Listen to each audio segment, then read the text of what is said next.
Un seul mot, mal traduit il y a 2000 ans, a bâti une religion entière sur une base fausse. Spinoza l'a découvert. Et au moment où il l'a révélé, il a été excommunié, pas parce qu'il avait tort, mais parce qu'il avait raison, d'une manière qui menaçait tout ce que l'Église avait construit. Et le plus perturbant, c'est que ce mot est toujours là, dans votre Bible, dans la Bible de tout le monde, mal interprété depuis des siècles, façonnant des croyances, définissant des dogmes, condamnant des gens. Aujourd'hui, je vais vous montrer quel est ce mot, ce qu'il signifie réellement, et pourquoi l'Église préférerait que vous ne le découvriez jamais. Mais avant, je dois vous poser une question. Vous êtes-vous déjà arrêté pour penser que Jésus ne parlait pas grec, que les évangiles originaux n'ont pas été écrits dans la langue que Jésus utilisait, que tout ce que vous lisez dans la Bible est passé par au moins 2, parfois 3 traductions avant de vous parvenir, de l'araméen à l'hébreu, de l'hébreu au grec, du grec au latin, du latin au français. À chaque traduction, des choix ont été faits, des mots ont été remplacés, des significations ont été altérées. Par erreur parfois, à dessein, parfois, Spinoza a été le premier à analyser systématiquement ces traductions, et ce qu'il a trouvé a tout changé. On pourrait dire que cela a changé plus que ce que Descartes avait imaginé avec son doute méthodique. Je sais que vous êtes ici parce que vous sentez que quelque chose ne colle pas, que certaines doctrines semblent contredire ce que Jésus enseignait vraiment, que l'Église d'aujourd'hui ne semble avoir rien à voir avec le mouvement qui a commencé en Galilée il y a 2000 ans. Cette sensation a un nom, elle s'appelle la dissonance cognitive. Et elle existe parce que vous percevez, même inconsciemment, que quelque chose cloche. Spinoza l'a ressenti aussi. Il était un érudit brillant, maîtrisant l'hébreu, connaisseur des textes originaux. Et plus il étudiait, plus il réalisait que la Bible que les gens lisaient ne correspondait pas aux manuscrits anciens. Les différences n'étaient pas minimes, elles étaient fondamentales. Le 27 juillet 1656, à 23 ans, Spinoza fut excommunié de la communauté juive d'Amsterdam. Le RM qu'il a reçu était le plus sévère jamais enregistré. Les mots du décret étaient terribles. Qu'il soit maudit de jour et maudit de nuit. Qu'il soit maudit au coucher et maudit au lever. Personne ne pouvait lui parler. Personne ne pouvait rester à moins de 4 coudées de distance. Personne ne pouvait lire ses écrits. Et vous savez quel était son crime. Pointer des erreurs de traduction. Allons à ce qui compte vraiment. Le mot qui a tout changé en hébreu biblique. Il existe un mot appelé « almach ». Ce mot apparaît dans le livre d'Isaïe, chapitre 7, verset 14. C'est l'un des passages les plus cités de l'Ancien Testament, parce qu'il est supposé prophétiser la naissance de Jésus. Alma signifie simplement « jeune femme ». Il n'y a rien de plus dans la signification. Une femme qui n'est pas encore âgée, qui est en âge d'avoir des enfants, peut-être vierge ou non. Le terme ne le précise pas. Mais quand les traducteurs grecs ont créé la Septante, la traduction grecque de l'Ancien Testament, ils ont traduit Alma par Parthénos. Et voilà le problème. Parthénos signifie spécifiquement vierge, pas jeune femme. Vierge, une femme qui n'a jamais eu de relation sexuelle. Un mot qui signifie jeune femme a été traduit par vierge. Et sur cette traduction incorrecte, toute la doctrine de la naissance virginale de Jésus a été construite. Calmez-vous, parce que les implications de ceci sont énormes. L'évangile de Matthieu, écrit en grec, cite le passage d'Isaïe en utilisant le mot « parthénos ». Il dit que la naissance de Jésus a accompli la prophétie qu'une vierge concevrait. Mais la prophétie originale, en hébreu, n'a jamais mentionné vierge. Elle a mentionné seulement une jeune femme. Spinoza a réalisé cela. Et il a posé là. Question évidente. Si la prophétie originale ne parle pas de vierge, alors la naissance virginale n'accomplit aucune prophétie. Et si elle n'accomplit aucune prophétie, pourquoi la doctrine existe-t-elle? La réponse qu'il a trouvée est perturbante. La naissance virginale ne vient pas de la tradition juive, elle vient des religions païennes du monde gréco-romain. Mitra est né d'une vierge, Dionysos est né d'une vierge, Persée est né d'une vierge, Horus est né d'une vierge. Quand le christianisme a commencé à se répandre dans l'Empire romain, Les convertis apportaient leurs attentes culturelles. Pour eux, un Dieu qui naissait de façon normale n'était pas suffisamment divin. Les dieux devaient renaître de vierges. Et ainsi, l'histoire de Jésus a été adaptée pour satisfaire ces attentes. Mais pour donner une légitimité théologique à cette adaptation, il fallait trouver une prophétie. Et le passage d'Isaïe, mal traduit, a servi parfaitement. Spinoza a démontré cela avec rigueur. Académique, il a comparé les textes hébreux originaux avec les traductions grecques et latines, il a montré où les mots avaient été altérés, il a prouvé que des doctrines fondamentales du christianisme étaient basées sur des erreurs de traduction, et pour cela il a été détruit. Mais laissez-moi vous montrer pourquoi ceci est encore plus grave qu'il n'y paraît. Le mot « Alma » apparaît seulement 7 fois dans tout l'Ancien Testament. Dans aucune de ces occurrences, il n'exige la signification de vierge. Dans toutes, jeune femme fonctionne parfaitement. De plus, l'hébreu a un mot spécifique pour vierge. Ce mot est « betula ». Si le prophète Isaïe voulait dire vierge, il aurait utilisé « betula ».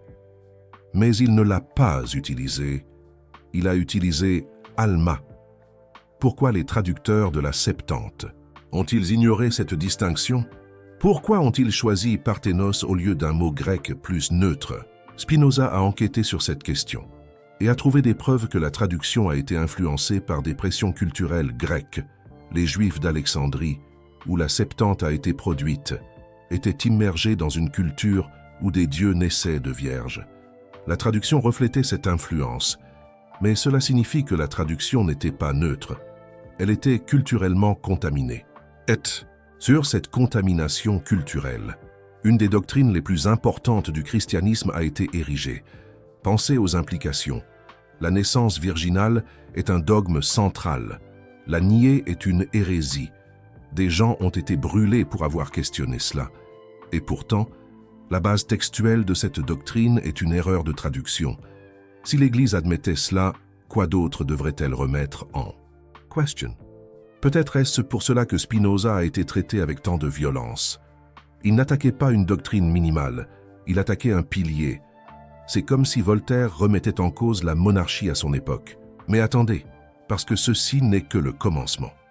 Il y a un autre mot que Spinoza a identifié comme problématique, et celui-ci est encore plus fondamental. Dans le grec du Nouveau Testament, le mot « logos » apparaît répétitivement. Dans l'évangile de Jean, le fameux prologue dit « Au commencement était le logos, et le logos était avec Dieu, et le logos était Dieu ».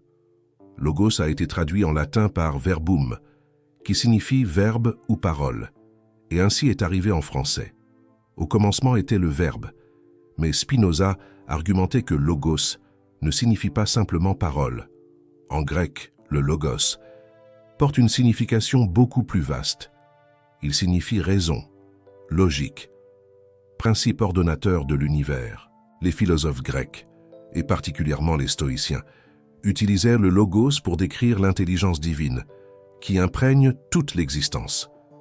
Ce n'était pas un mot au sens linguistique, c'était le principe rationnel du cosmos lui-même. Quand vous traduisez logos par verbe, vous perdez complètement cette dimension philosophique. Vous transformez un concept cosmique en quelque chose de linguistique, et cela change toute la théologie. Si au commencement était le logos, au sens philosophique grec, alors Jean dit que la raison divine a toujours existé, que Jésus est la manifestation de cette raison, que connaître Dieu, c'est connaître à travers la raison. Mais si au commencement était le verbe, au sens de parole parlée, alors l'emphase se déplace vers la révélation verbale, vers les Écritures, vers les dogmes exprimés en langage. Spinoza préférait la première interprétation. Pour lui, Dieu n'était pas un être qui prononçait des paroles. Dieu était la substance rationnelle de l'univers lui-même, et Jésus, s'il était divin, l'était en manifestant cette rationalité suprême. Cette vision était radicalement différente de la théologie officielle. Et c'est pourquoi elle fut considérée comme une hérésie, mais il y avait des preuves textuelles qui l'appuyaient. Prenons un autre exemple, que Spinoza a identifié. Dans le grec du Nouveau Testament, il existe le mot « métanoïa », Et ce mot apparaît dans des passages cruciaux, spécialement quand Jésus appelle les gens à changer. Métanoïa fut traduite en latin par poenitentia, qui a donné le mot pénitence en français. Et ainsi, l'idée de repentir fut associée à la souffrance, à la punition, à la mortification. Mais que signifie vraiment métanoïa? Méta signifie au-delà, après, transformation. Noia vient de nous, qui signifie esprit, intellect.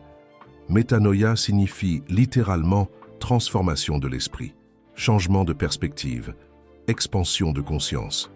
Cela n'a rien à voir avec la souffrance ou la punition. Cela a à voir avec le fait de voir les choses différemment, avec l'abandon de vieilles façons de penser, avec un éveil. Spinoza argumentait que quand Jésus disait métanoïte, il ne demandait pas aux gens de se punir. Il demandait qu'ils expansent leurs esprits, qu'ils pensent différemment, qu'ils se libèrent de conditionnements. Mais l'Église traduisit cela par « repentez-vous » et construisit une théologie entière basée sur la culpabilité, le péché et la punition. Le Jésus qui demandait une transformation mentale fut transformé en un Jésus qui exigeait une souffrance expiatoire, tout cela à cause d'une traduction.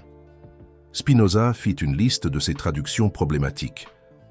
Il analysa des dizaines de passages où la signification originale avait été altérée, et il montra comment chaque altération servait des buts institutionnels spécifiques.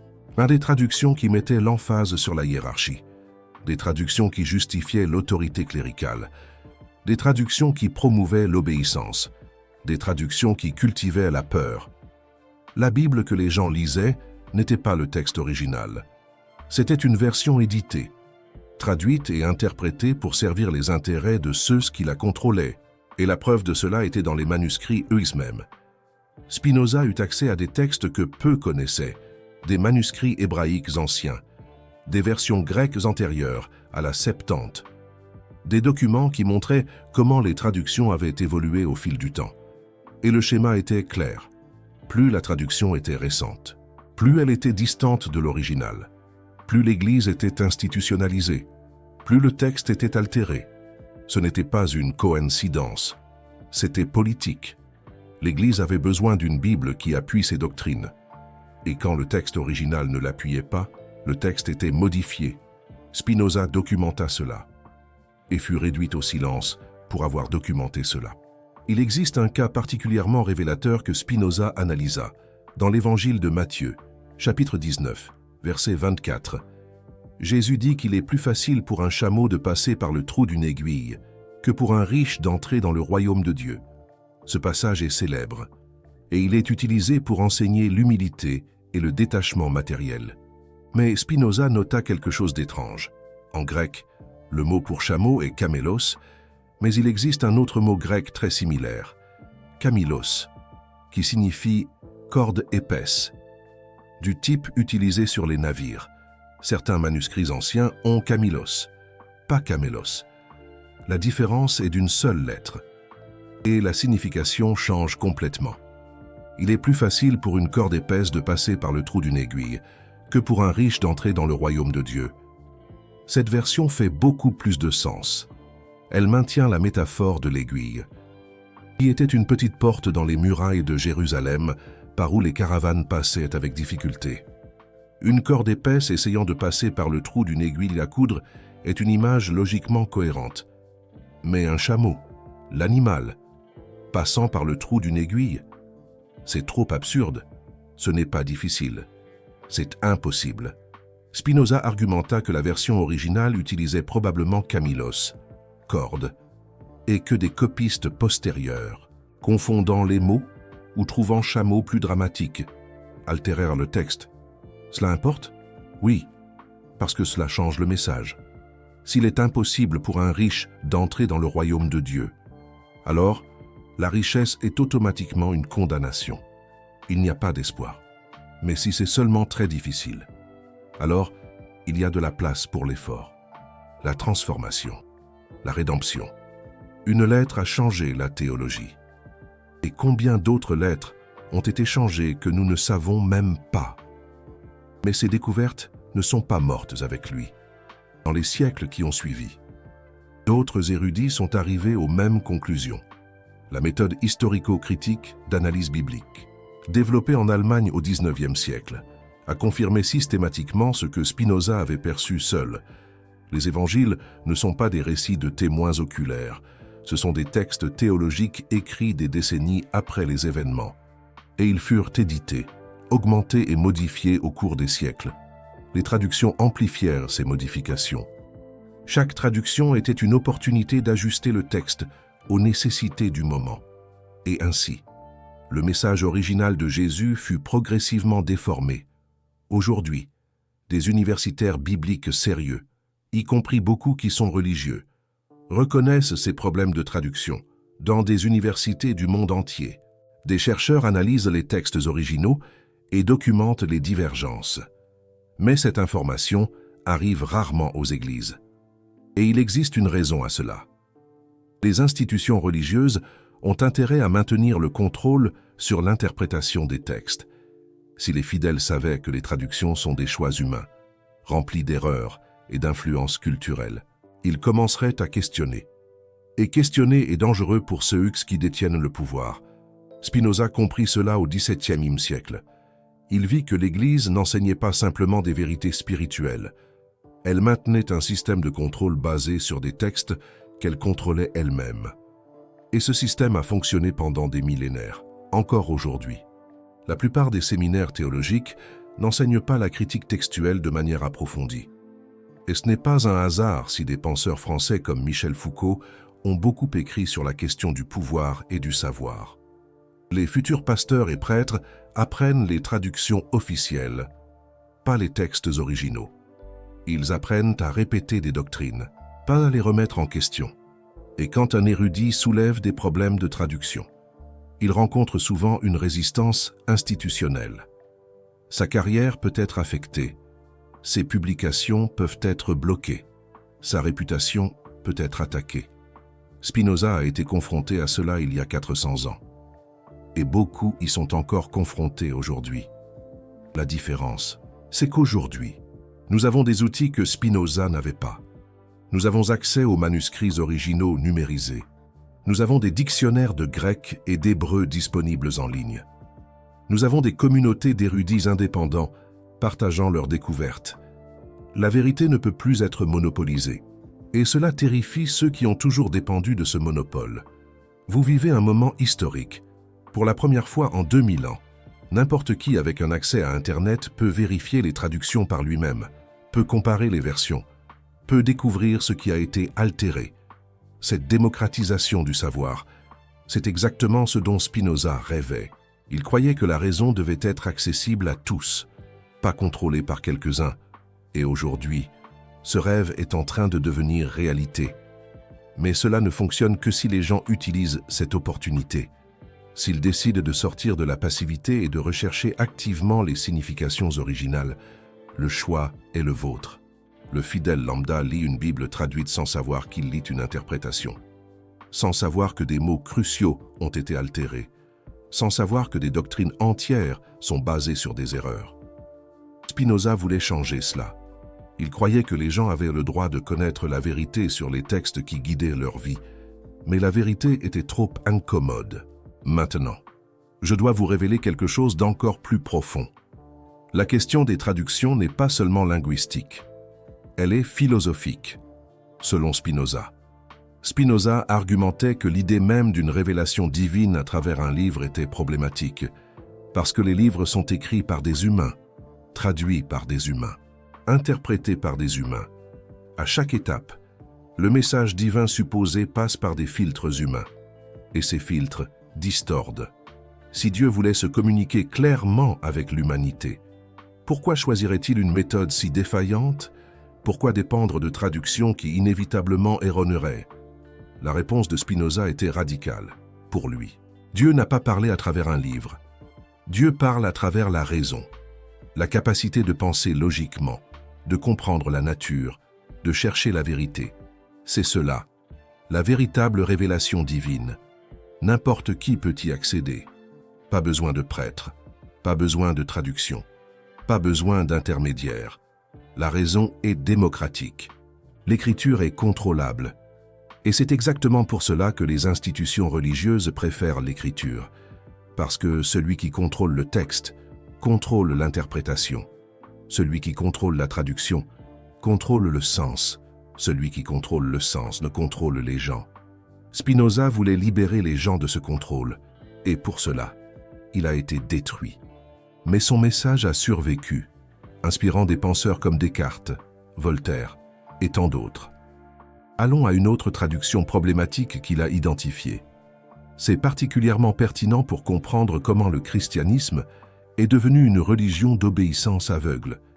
Dans le grec du Nouveau Testament, le mot « pistis » apparaît fréquemment. Il est traduit par « foi », mais « pistis » ne signifie pas exactement ce que nous entendons par « foi » en grec. Pistis est lié à la confiance, à la fidélité, à l'engagement. Quand vous avez pistis en quelqu'un, vous faites confiance à cette personne, vous lui êtes fidèle, vous maintenez votre engagement. Cela n'a rien à voir avec le fait de croire en des choses sans preuve, mais la traduction latine, fide, et plus tard foi en français, a acquis un sens différent. La foi a fini par signifier la croyance sans preuve, l'acceptation de dogmes sans questionnement, la confiance aveugle en des affirmations non vérifiables. Spinoza argumentait que ce changement de signification était délibéré. Quand Jésus demandait pistis, il demandait une confiance basée sur l'expérience. Les personnes qui le suivaient l'avaient vu agir, avaient été témoins de sa sagesse. Leur confiance était fondée sur des preuves. Mais l'Église postérieure a transformé cette confiance expérientielle en croyance dogmatique.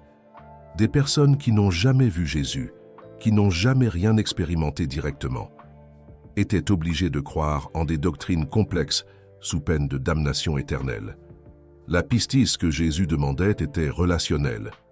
La foi que l'Église exige est propositionnelle, menant à la dissonance cognitive pour beaucoup. Ce changement subtil a permis à l'Église de contrôler ce que les gens devraient croire. Parce que si la foi est croire sans voir, alors l'autorité qui définit ce qu'il faut croire a un pouvoir absolu. Vous ne pouvez pas questionner. Vous ne pouvez pas demander de preuves. Vous croyez simplement parce que l'Église dit que c'est la vérité. Spinoza voyait cela comme la plus grande trahison des enseignements originaux de Jésus. Jésus enseignait à travers des paraboles, faisait réfléchir les gens, invitait au questionnement, défiait les autorités établies. L'Église qui a surgi en son nom a fait l'opposé, a interdit la pensée, a exigé l'obéissance, a puni le questionnement, est devenue l'autorité que Jésus avait défiée. L'ironie est brutale. Il existe encore un autre exemple que Spinoza a analysé et qui révèle comment les traductions peuvent inverser complètement le sens d'un passage. Dans l'Évangile de Luc, chapitre 17, verset 21, Jésus dit quelque chose sur le royaume de Dieu. Dans la traduction traditionnelle, nous lisons « Le royaume de Dieu est au milieu de vous ». Mais le mot grec utilisé est « entos », qui peut signifier aussi bien « au milieu de » que « à l'intérieur de ». Le royaume de Dieu est à l'intérieur de vous. La différence est monumentale. Si le royaume est au milieu des personnes, alors c'est quelque chose d'externe, de social, de communautaire. L'Église devient nécessaire comme médiatrice de ce royaume. Mais si le royaume est à l'intérieur de chaque personne, alors c'est quelque chose d'interne, d'individuel, d'accessible sans intermédiaire. Chacun porte le royaume en lui-même. Spinoza préférait la seconde interprétation. Pour lui, elle était cohérente avec d'autres enseignements de Jésus sur l'intériorité spirituelle. Mais l'Église préférait la première, parce que si le royaume est au milieu des personnes et non à l'intérieur d'elles, alors l'institution qui gère cette communauté devient indispensable. Le choix de la traduction a déterminé l'ecclésiologie, a déterminé la structure de pouvoir, et personne n'a demandé aux fidèles quelle interprétation ils préféraient. Et tout cela a été possible, en partie, à cause de traductions qui ont distordu le sens original des mots. Maintenant, laissez-moi vous montrer comment cela vous affecte directement. Vous avez grandi en entendant certains mots avec certaines significations. Foi signifie croire sans voir. Repentir signifie souffrir pour ses péchés. Verbe signifie parole de Dieu. Vierge signifie femme sans relation sexuelle. Ces significations façonnent la façon dont vous comprenez la religion. Comment vous vous reliez à Dieu? Comment vous vous voyez vous-même? Mais si ces significations étaient fausses, Spinoza nous met en garde. Et si la foi signifiait à l'origine une confiance basée sur l'expérience? Et si le repentir signifiait une expansion de conscience? Et si le Verbe était en réalité la raison cosmique? Et si la prophétie ne mentionnait jamais la virginité? Votre relation avec la spiritualité serait complètement différente. Vous entendez? Complètement différente. Vous n'auriez pas besoin de croire aveuglément. Vous pourriez avoir confiance en vous basant sur votre propre expérience. Vous n'auriez pas besoin de vous punir pour des péchés. Vous pourriez simplement expandre votre façon de penser. Vous n'auriez pas besoin d'intermédiaire. Vous pourriez accéder au divin grâce à votre propre raison, comme l'a si bien illustré Descartes. C'est le christianisme que Spinoza voyait dans les textes originaux. Un christianisme de libération, pas de contrôle, de raison, pas de dogme, d'expérience, pas d'obéissance. Et ce christianisme a été systématiquement effacé par les traductions. Une véritable conspiration, une cachotterie intellectuelle. Vous venez de découvrir quelque chose qui a coûté à Spinoza tout ce qu'il avait. Sa communauté, sa sécurité, sa réputation, son nom. Ces vérités sur les erreurs de traduction ont été cachées parce qu'elles défient l'autorité de ceux qui contrôlent les textes, qui manipulent le savoir. Chaque vidéo comme celle-ci exige de plonger dans des manuscrits originaux, de comparer des traductions, de connecter des preuves qu'ils ont tenté d'effacer. C'est un travail de fourmi. Le Super Thanks juste en dessous n'est pas seulement un soutien. C'est vous qui dites « Je ne vais plus accepter des traductions sans les remettre en question ». C'est vous qui devenez partie prenante de ceux qui recherchent les significations originales. C'est vous qui honorez des penseurs qui ont été détruits pour avoir révélé la vérité. C'est un acte de résistance. Ensemble, nous récupérons ce qui a été perdu dans les traductions, ce que des générations ont perdu. Alors, comment appliquez-vous cela dans votre vie? Comment faites-vous vôtre cette découverte? Spinoza a laissé une méthode simple, élégante. Quand vous lisez un texte sacré, demandez-vous dans quelle langue il a été originellement écrit. Demandez-vous combien de traductions ont eu lieu avant d'arriver jusqu'à vous. Demandez-vous si les mots-clés ont d'autres significations possibles. C'est un travail d'enquête. Vous n'avez pas besoin d'être un spécialiste du grec ou de l'hébreu. Aujourd'hui, il existe des ressources en ligne qui montrent les termes originaux, des dictionnaires bibliques qui expliquent les différentes significations, des commentaires académiques qui analysent les choix de traduction, des outils que Voltaire aurait adorés. Utilisez ces ressources. Faites comme Étienne Klein face à un paradoxe. Creusez. Quand vous lisez que Jésus demandait la foi, recherchez ce que pistis signifie réellement.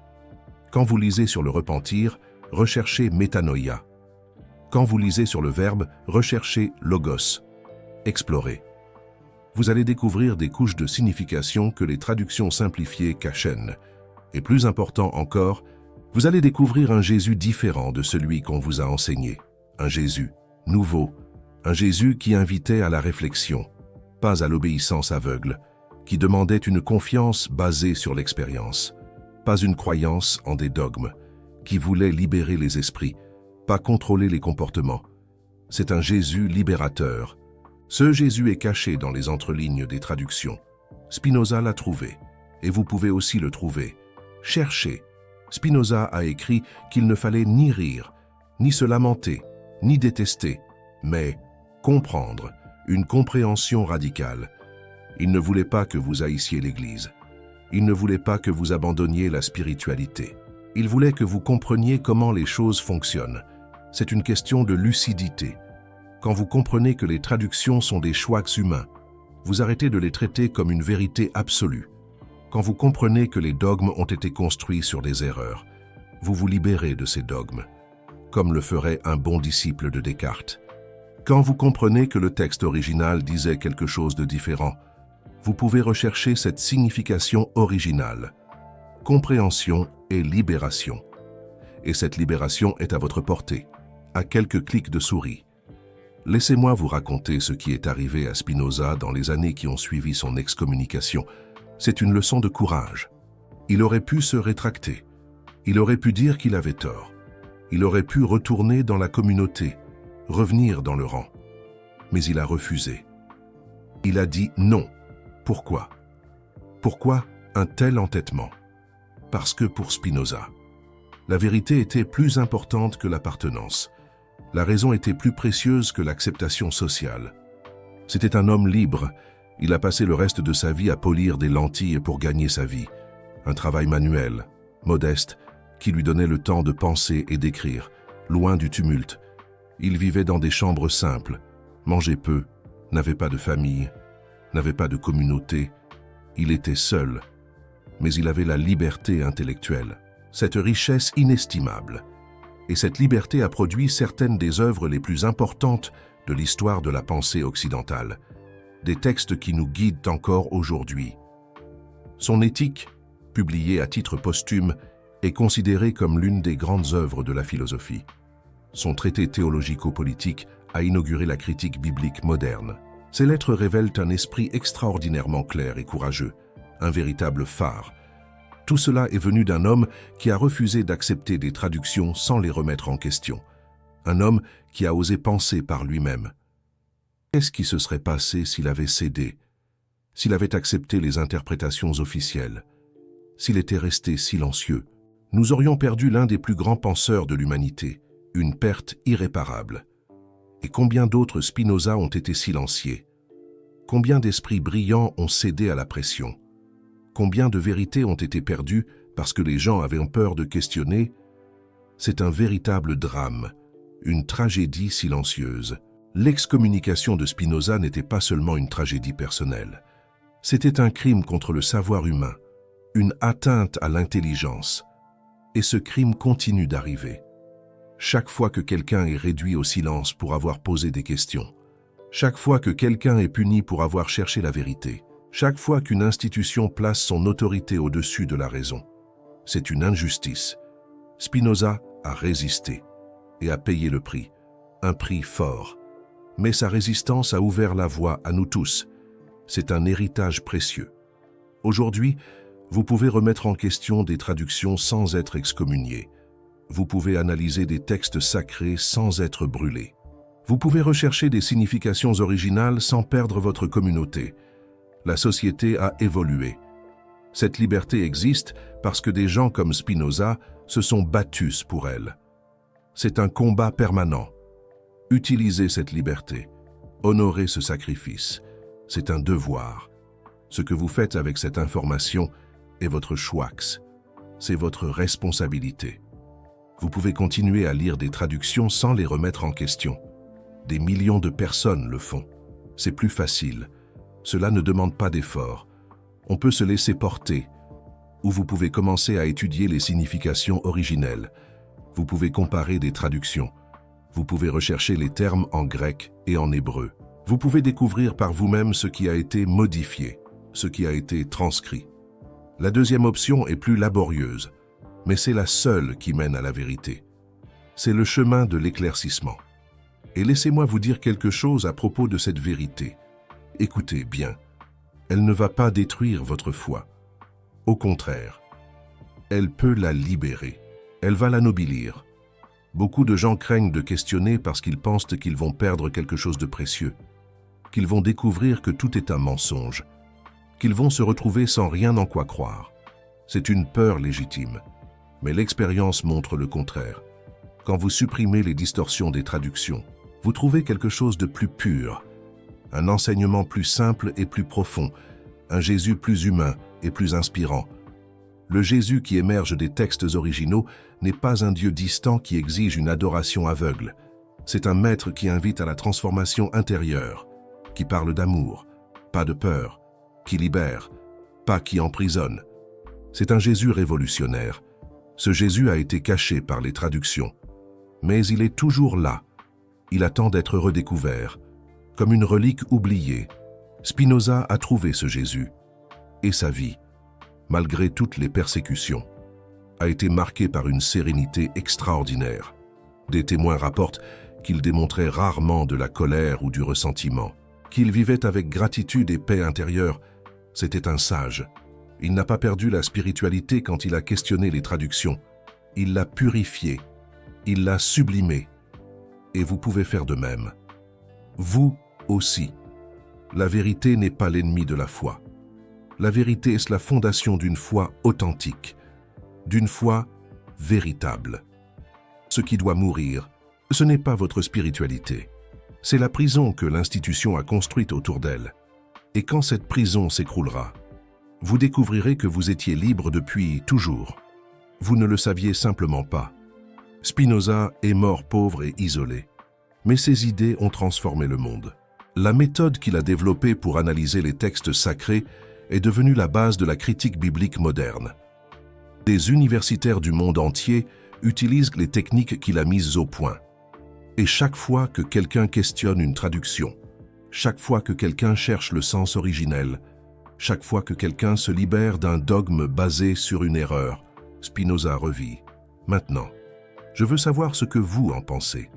Si vous découvriez qu'une doctrine fondamentale de votre foi est basée sur une erreur de traduction, auriez-vous le courage de la questionner? Ou préféreriez-vous ne pas savoir? Commentez ici-bas. Team Vérité si vous voulez connaître les significations originelles, même si elles font mal. Team Confort si vous préférez maintenir les traductions que vous connaissez déjà. Et si cette vidéo a changé votre façon de voir la Bible, écrivez « Je ne lirai plus jamais pareil » dans les commentaires. Je veux savoir combien d'entre vous s'éveillent à ces vérités cachées dans les traductions. Parce que Spinoza a été silencié. Ses livres ont été brûlés. Son nom a été maudit. Mais la vérité qu'il a découverte ne peut pas être brûlée. Elle est là, dans les manuscrits originaux, attendant ceux qui auront le courage de regarder. Avez-vous ce courage? Rappelez-vous, Spinoza a été excommunié à 23 ans pour avoir posé les questions que je vous ai montrées aujourd'hui. Il a perdu sa famille, sa communauté, sa sécurité. Et malgré tout, il a continué à chercher la vérité jusqu'à son dernier jour, le 21 février 1677. À 44 ans, Spinoza est mort dans sa petite chambre à La Haye, seul, mais libre. Ses dernières œuvres étaient encore inachevées. Son éthique a été publiée par des amis quelques mois plus tard. Ses manuscrits sur les traductions bibliques ont été préservés et étudiés par des générations d'universitaires. Il est mort sans voir sa victoire. Mais la victoire est venue. Aujourd'hui, près de 400 ans plus tard, vous écoutez les vérités qu'il a découvertes. Des millions de personnes dans le monde s'éveillent à ces erreurs de traduction. La graine qu'il a plantée est en train de fleurir. Et chaque personne qui questionne, chaque esprit qui s'éveille, chaque cœur qui se libère, est un fruit de cette graine. Comme dirait Voltaire, « Écrasez l'infâme ». Voulez-vous faire partie de cette récolte? La réponse est dans les commentaires.